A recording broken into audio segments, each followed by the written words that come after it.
Okay. Can we get everybody who's outside, inside? Yeah, you, who's standing up, walking out with the backpack. Stay. This is going to be good. It's a good one. We promise. We promise. Thank you. I see you in the hat going for the door handle. That's right. Come back in here.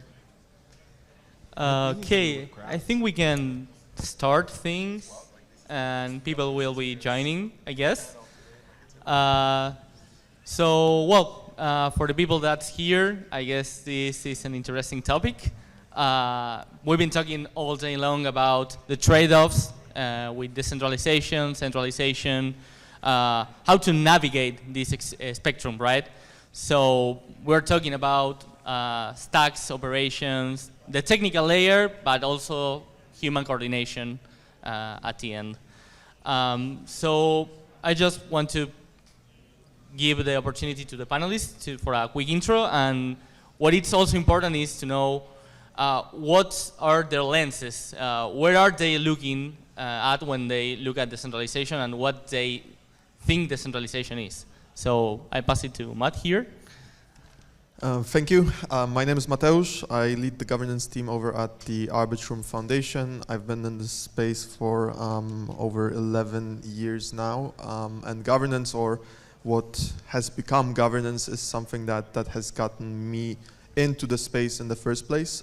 So I'm really happy to see that we're getting some love in the space for governance-related events at last, I would say. I'm Retro, the ecosystem coordinator at Sky. The lens I usually apply to decentralization is modularity, like how easy is it to rip and replace certain parts of the system.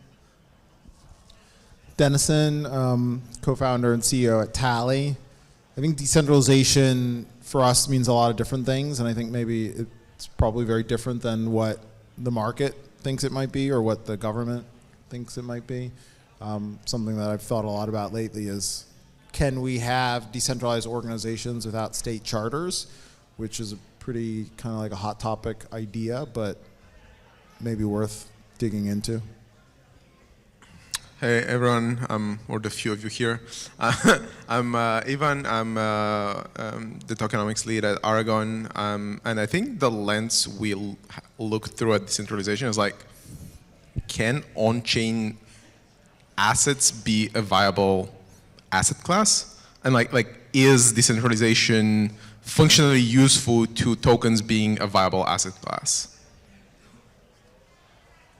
Okay, thanks for the quick intros. So continuing with the reasoning that Dennison just put together, decentralization can be seen, can be understood from different lenses. So it's different to see decentralization from a delegate perspective, from a stakeholder perspective, from a founder perspective, and I know that this is something that came out when we were discussing about this panel. So I would say, if any of you have some takes, for example, on the view of these different stakeholders that give shape to a governance. I think at this point everybody knows that like decentralization and governance for its own sake is a moot point. It's a waste of time and focus and energy for an organizational perspective, and like I'm pitching for a new slogan for us, which is like build something worth owning, because the focus of governance and decentralization for the past, I would say, 4 or 5 years in the space has been like how you split the pie, and like it took so much attention and focus from like how do you actually cook it, right? Like build something that people would care enough to participate in whatever like loops you have them jump through to call it governance. But like first build something that is valuable enough so people would care and participate. And then, on top of that, you obviously want to layer like real tangible financial incentives, because money is why people do things in the real world. So it's like build a viable business, layer financial incentives, and then everything else comes secondary.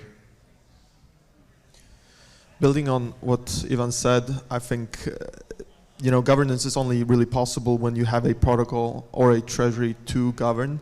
And that is also where the whole debate of decentralization comes into play. I believe it's very much tied to how much on or where on the spectrum of subjectively correct outcomes you are. Meaning, if we are talking about something that I would personally still consider governance, like ordering transactions within a block, the consensus there is very straightforward. It is, it has subjectively correct outcomes, and there is no wondering about that. If we're now talking about how to bootstrap an ecosystem using a treasury that is, completely non-technical governance, the subjectivity of that decision making will dictate how much decentralization should be present within that space. But when we're talking about these different what's, right, of the decision-making system, I think it's also important to understand that some things, like for example immutable permissionless protocols, will require the same level of solid and resilient governance to even function.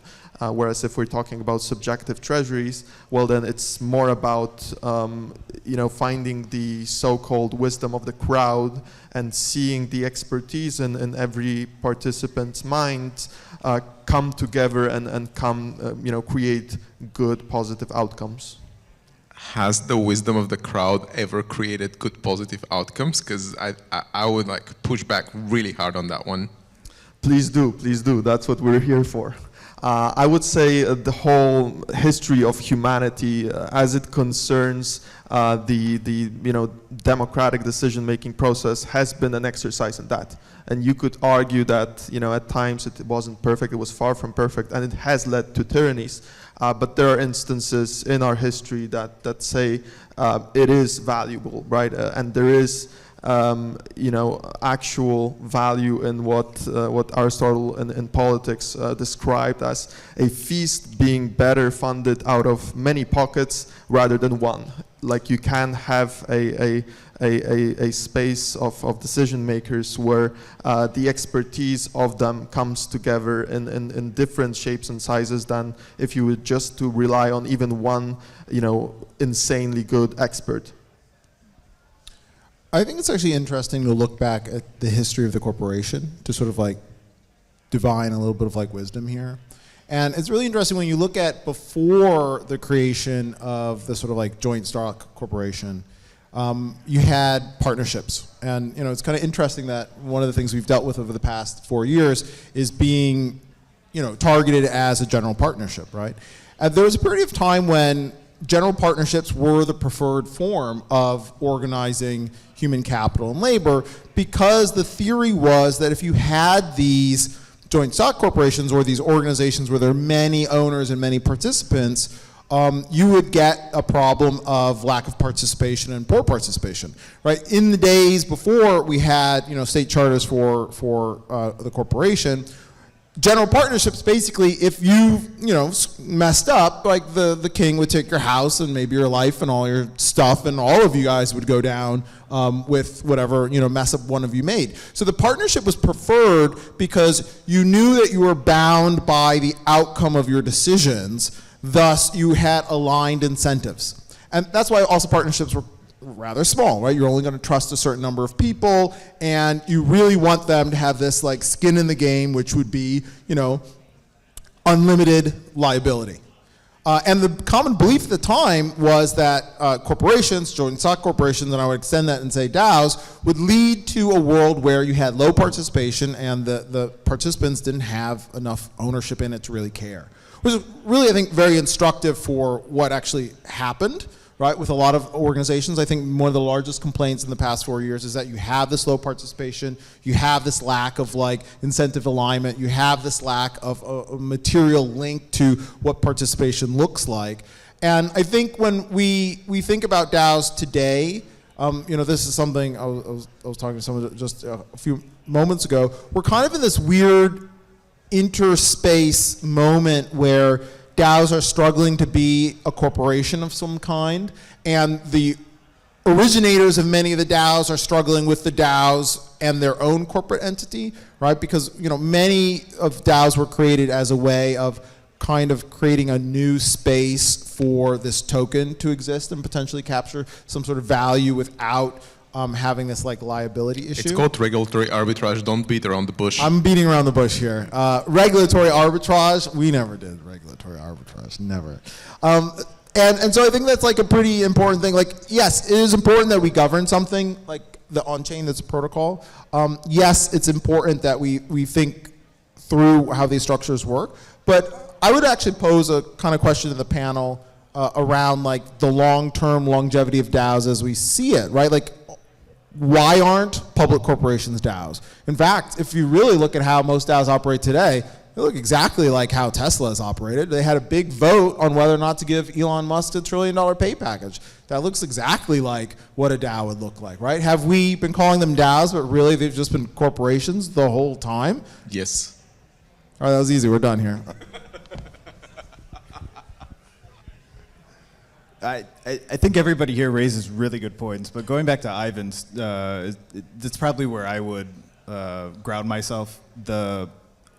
How is governance valued, right? Is governance a product? Like, that's a question that we've been asking ourselves a lot. And if it isn't a part of the value creation mechanism, then why is it there? So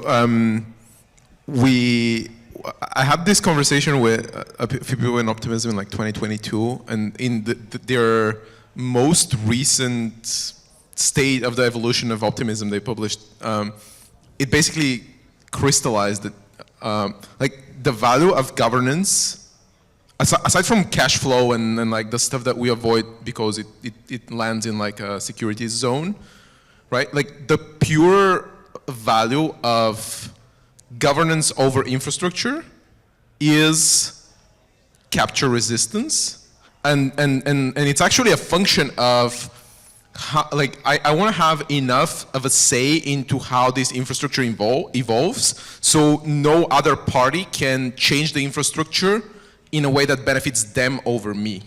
So it's, in essence, insurance. And then actually, like, but that's not even it. Like it's actually even, like in terms of pure monetary perspective, from a pure monetary perspective, like you have a cap on that, which is like, what's the switching cost for me? So let's say I'm an app that is built on a certain rollup, right? Like my competitor comes in and starts to like bid to change a rollup parameter that's gonna benefit them. Like I don't know, like I'm a wallet, and like somebody's like, oh, like we're gonna prioritize flow to like my competitor.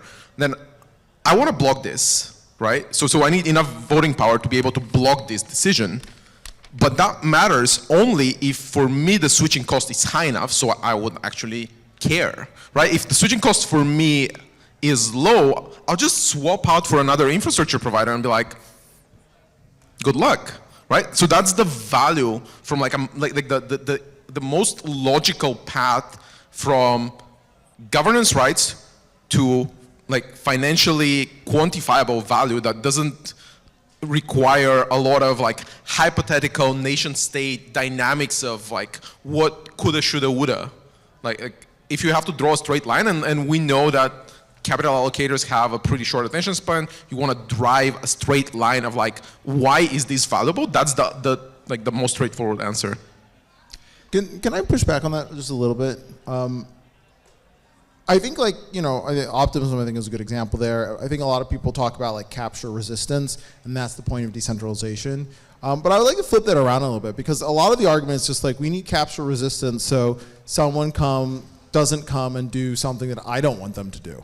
Like, is that not already kind of like capture? I want to design a system so that nobody can like take away my control. And I think that's relevant in this case because most of these decentralized entities have a disproportionate amount of the decision-making power allocated in the creators, in the founders, in the founding team, in the labs entities, right?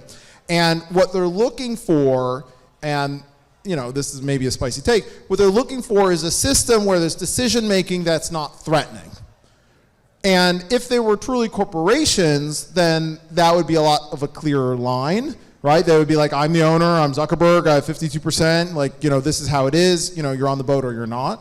But, with because you can capture Bitcoin, right? You just have to have enough money and like have enough miners and you capture Bitcoin, right? And in these decentralized systems, if they're like I've come to kind of believe that capture resistance is just like, it's a little bit nonsensical, right? Because if no one can gain control, you're kind of saying, well, we all have to like agree on everything. But what we've seen is that kind of like just this deadlock in many times, right? So I don't know. I want to like push back on the capture resistance part, where maybe we actually need a little bit more capture, and the switching costs be the decentralization component of it, right? There should be a free market of competing tools in like L2 land. There are other L2s, right? So maybe that's the more fair decentralization layer, like that you should be able to more freely move, right? Maybe that's the piece. Maybe actually I'm agreeing with you here. Yeah, you are. Yeah, actually. Okay, now I'm back. I agree. So it seems that decentralizing stuff, it's buying us problems. But just to shift a little the line that we were discussing, so we are talking basically about trade-offs, right? In centralization versus decentralization. What are those trade-offs? And who are the winners and who are the losers in that game? Anyone that wants to take that? Definitely the delegates are the losers. They've worked for years. They've worked for years and not gotten properly compensated for their work. I think I would look at decentralization specifically versus centralization for running an enterprise organization or a protocol as the cost of context almost. So it came up in like a workshop earlier today of like, oh, well, things have to be super clear or the entry paths have to be permissionless. And I wouldn't necessarily agree with that. I think there's a clear distinction between permissionless and decentralized. The value that decentralized represents for us is the opportunity to take advantage of the pathways that are defined to start participating in the system, not even necessarily with voting, but just participating within the governance layer of operating and taking advantage of the infrastructure that's there.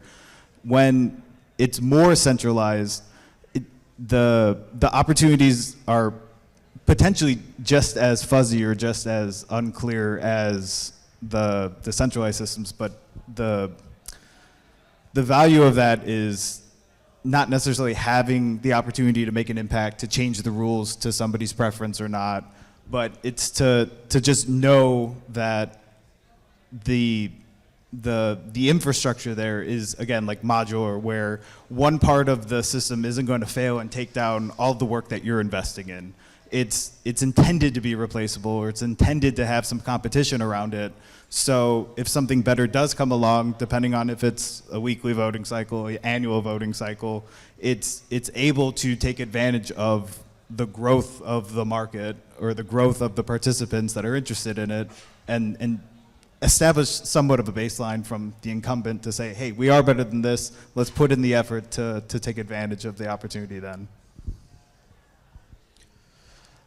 I think an interesting framing dilemma is always present when discussing decentralization, as it's oftentimes positioned against efficiency, especially as we think about treasury governance, where the dilemma may not even exist. In fact, it is a matter of on-chain legitimacy at the end of the day, and I would point towards representative political systems where the elections define who will be owning the actual legislative or decision-making process for the next 4 years or 5 years.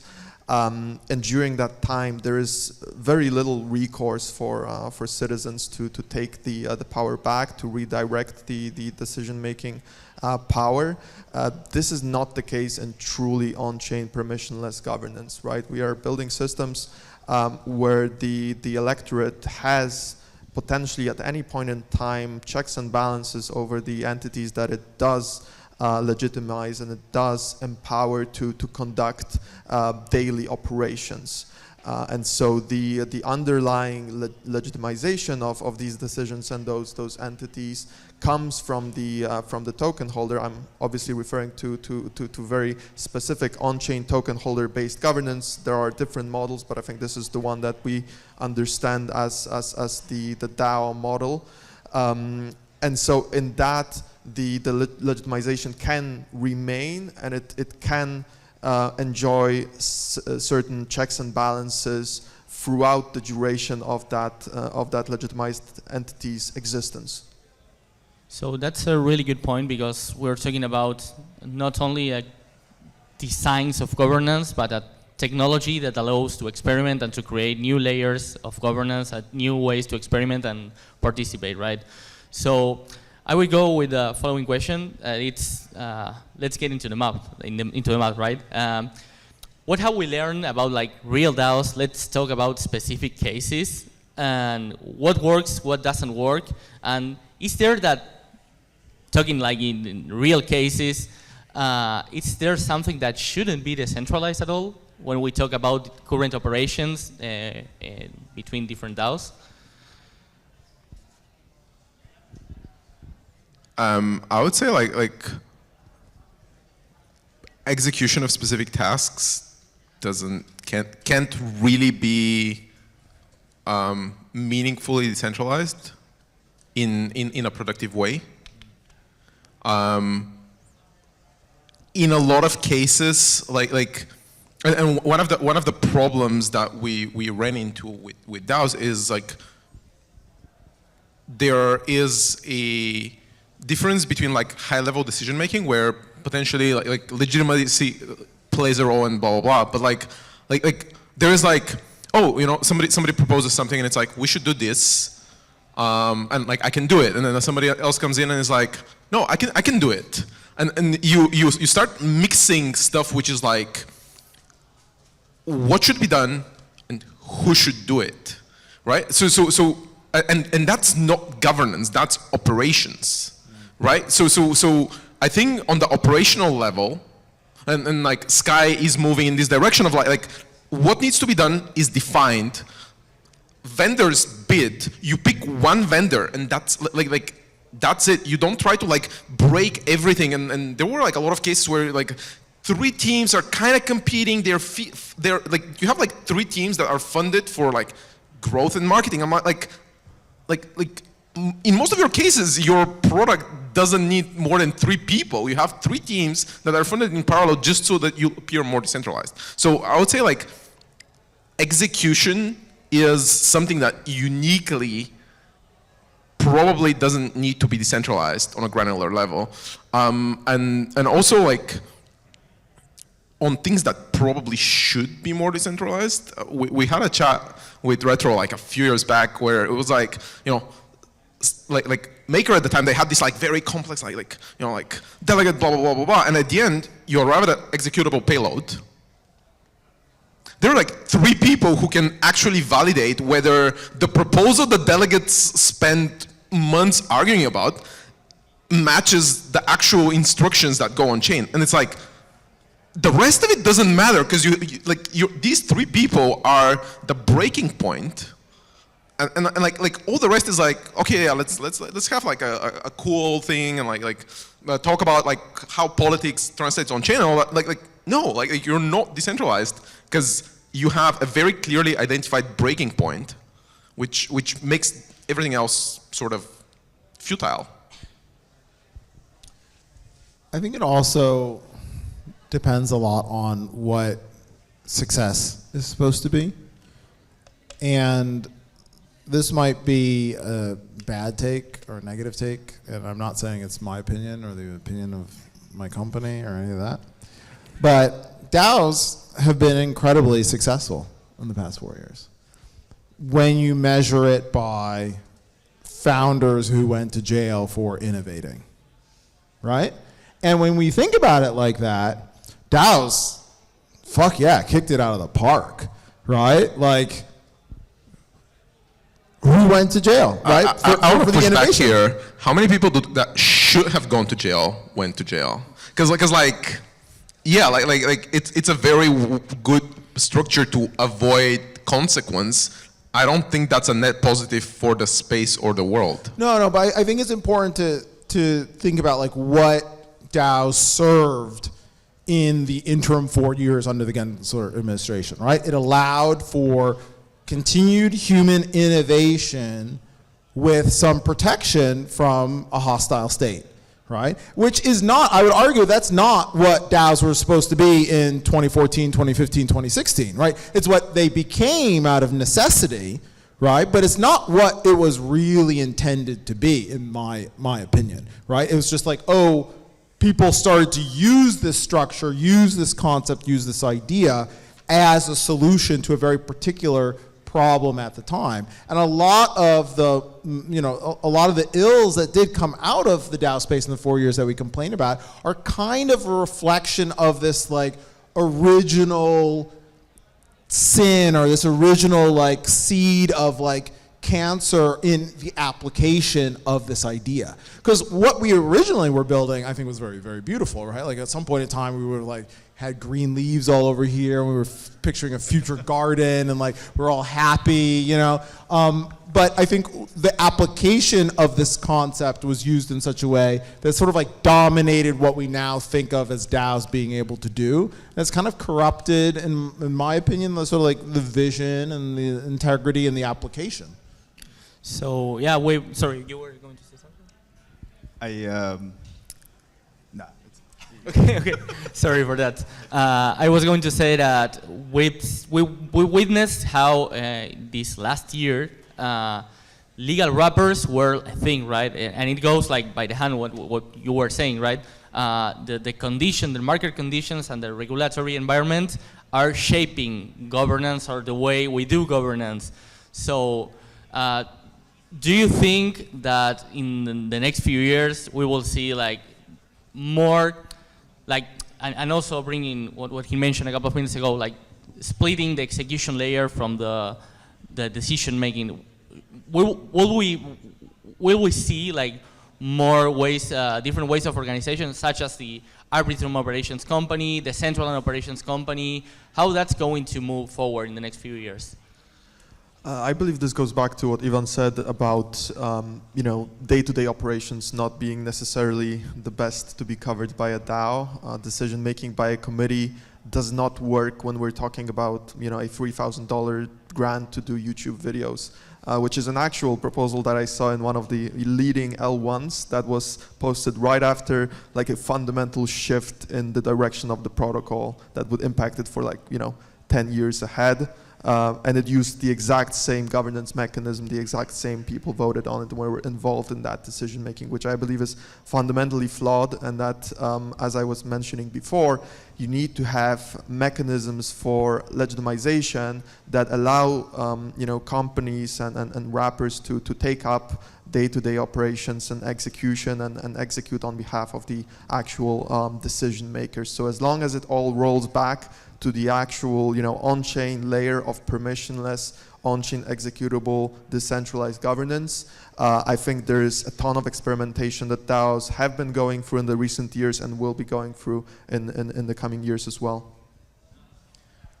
The thing that I think your question really hits at is DAOs are trying to enter the real world. They've lived in cyberspace for a while. They've focused on protocols, but to make that jump, like people and pioneers have done and have been had their hands slapped for, it requires not negotiating or following what has been done, but applying that innovation to the legal layer. So then the things that have worked in decentralizing an organization can be retained, but still participate in the global financial markets or even any sort of business that could be recreated. The protocol piece I think is still important though. There still needs to be some central mechanism that isn't lost, and how that applies to the legal layer I think needs to be looked at a little bit more instead of just spinning up foundations. But the next 4 years I think are going to be interesting, where we're going to have some experiments that work and then some experiments that really don't work and get some people in trouble. But that's the cost of innovation. Great. So we're coming to an end. We're running out of time. I know if you want to give some closing thoughts or just continue with this topic. But yeah, I invite you, if you have, again, let's go, if possible, with real cases. What's the case, the DAO or the governance that you see something that's going to be replicated or at least adapted for new governances or for the ones that want to have a revamp? And with that, we close. I think the one that's going to see a lot of adoption is Uniswap's Duna, right? Like this is, you know, the Hayden's proposal, the Dunification, I think it's called, right? I think this is what we'll see. You will be able to be a US corporate entity. You will be able to have a protocol. You will be able to have participants in the protocol who are not liable for the actions of the protocol. And that's very important, right? Like, we didn't really talk about the fact that just by voting means that you are responsible for everything everyone else who holds the token does, which is an insane thing, which has been an enormous setback for the industry, right? Because the most capable participants were also the most rational, who said it's not worth participating, the danger's too great. I think that we will see the Uniswap model. We'll figure out if it's a good one, right? Like it's definitely, I don't think there's a universal agreement on if this is the way forward for everyone. But we're gonna see that be used by a lot of entities going forward, where the token and the protocol is a product of a Delaware C Corp, and the operation of it is going to be governed to a certain degree by the participants and the market forces of whether or not you want to be there, i.e. does your token return enough value, be the sort of deciding factor of like whether or not people participate or stay. I'll give. I think directionally, I'm in agreement. I'll just give another example. I think the example for like I would give is probably Maker.